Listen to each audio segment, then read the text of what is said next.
Namaskaram Sadguru. I'm married but I want to grow spiritually. Can family and marriage support one's spiritual growth or is it a hindrance? If your concern is your spiritual growth only, then if you have a demon for your partner, that's the best thing. If your concern is only spiritual growth, but your partner, your husband, wife is not just about spiritual growth, you also want to have a pleasant life in the family, then you have to choose someone whom you like, but little… any human being on the planet, there is something that you don't like about them, isn't it so? So you use that part of it for your spiritual growth,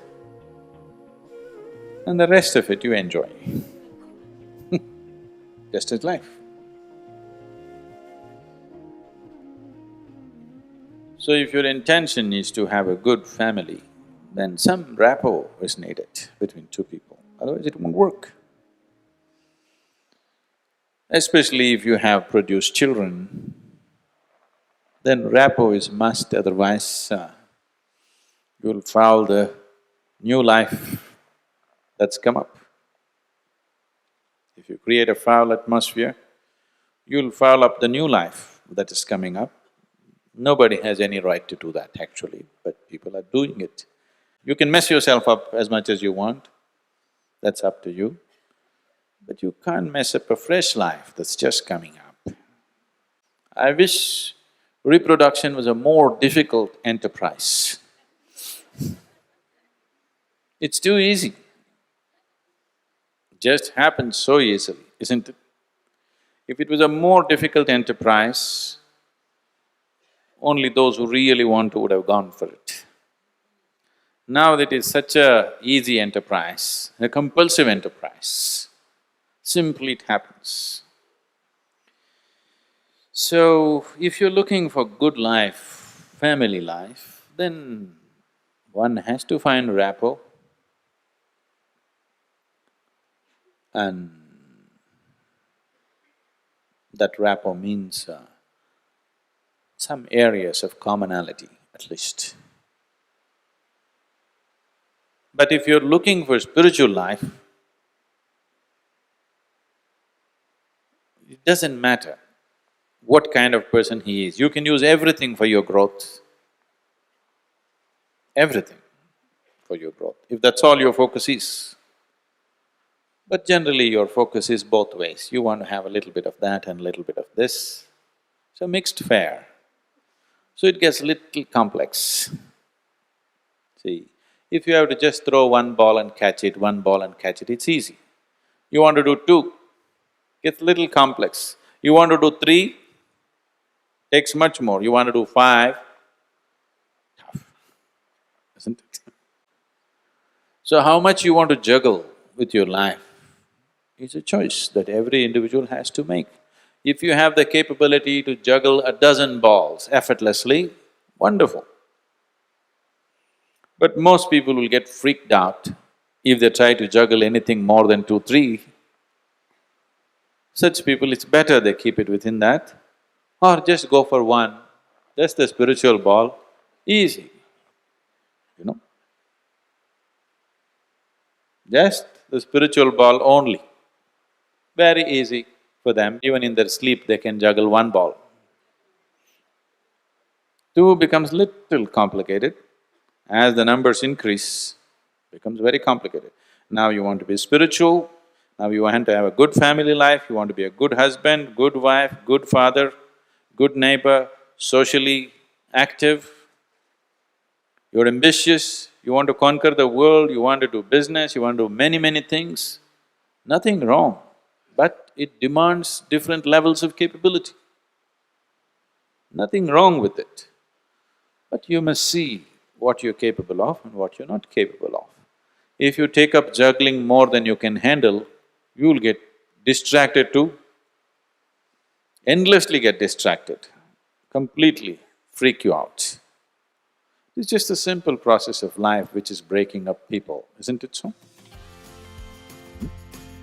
just trying to make a living, trying to have a successful business, trying to have a good family, which is breaking up people, going into bits. People are losing their mind, losing their heart, they want to even kill themselves. All this is happening, just trying to juggle too many balls beyond your capability. Is it wrong? Nothing wrong with it. It is just that when you attempt something beyond your capability, you get freaked out because you invested in all the fireballs. If even one falls down, you'll freak out. Your business is successful, but your children not doing well. Are you okay? No. Your children are wonderful, wife is wonderful, your business is down the drain. Are you okay? No. So it's like this, everything is okay, your health is not good. Are you okay? No. So this is how it is. Even if one ball falls down, it'll freak you out, isn't it? Others are all fine, just one fell down. That's the problem, isn't it? So, to build a rapport takes effort, takes compromise, takes love, endurance. Takes endurance, you know. Somebody is constantly like this, you want to build rapport with that person, but you don't want to go his way. That takes lots of endurance. Yes or no? People whom you love are not easy. On top of this, they're telling you to love your neighbor also. The most distress to you is always caused by people whom you love, isn't it so? Yes? Always. So if you love your neighbor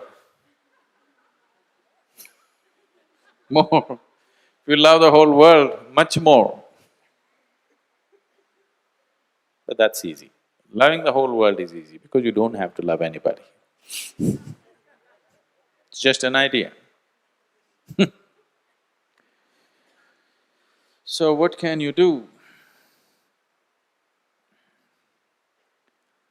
One thing is to transform yourself in such a way, being in your presence, unknowingly, their cup will turn around. If you want to walk alone, it's very easy. If you want to take people with you, then it takes a considerable amount of effort. When Gautama was asked this question, is it better to walk alone on the path or with a companion? He's not like me, he's dry. He said, it's better to walk alone than to walk with a fool. He's not saying don't walk with anybody, he's not saying don't have companions, but he said it's better to walk alone than walk with a fool. Because they can drain you, they can take such a lot of energy and time, and you don't know, they may be stronger than you and they may take you their way than you taking them your way. There's every possibility, yes? So, I won't say what Gautama said. All I'm saying is, it doesn't matter how you walk, as far as your spiritual process is concerned, anyway you're alone. Nobody's with you. It's only the bodily process, the material process of life, which you can share with people. You come alone and you go alone, isn't it? Even if you have a twin brother or a twin sister, you still come alone and go alone, isn't it so? So when it comes to the spirit, anyway, you walk alone. So don't mix that up. So that part of it you handle well, The material part of it, according to your capability, to what extent you can do it, you do it. They come your way, it's wonderful. If they don't grudge them. It's just that you don't have to go that way. Maybe someday, when the doctor tells you your liver is in a bad state, he may seek divine, you know. Yes. Have you seen people who are walking in the morning? Not everybody, there are certain type of people, these are all over 50, 55 age group people. They have become lean and they're walking briskly every day, religiously they are there. These are all people who generally had a cardiac problem. They almost died. Then their doctor told them, either you do this or you're gone. Now their walking is like a religion, not Sunday morning, every morning. Have you seen those people? Suddenly they transform, they eat properly, they do everything properly because the fear of life and death has come. So different people need different kinds of impetus. If you're sensible, you learn by just looking. If you're not sensible, you learn by thrashing. Life will thrash you. So, you make sure the spiritual part of your life, you handle it 100% properly. The material part of your life is never 100% proper, never can be, isn't it so? Is there any family which is a perfect family? Is there any relationship which is a perfect relationship? Is there any business which is a perfect business? Is there any career which is a perfect career? There is no such thing, don't seek that. Your life will become wasteful and fanciful if you seek such things. They all happen to the extent you're capable of handling them, that's all. Good. They're not going into a disastrous mode, all right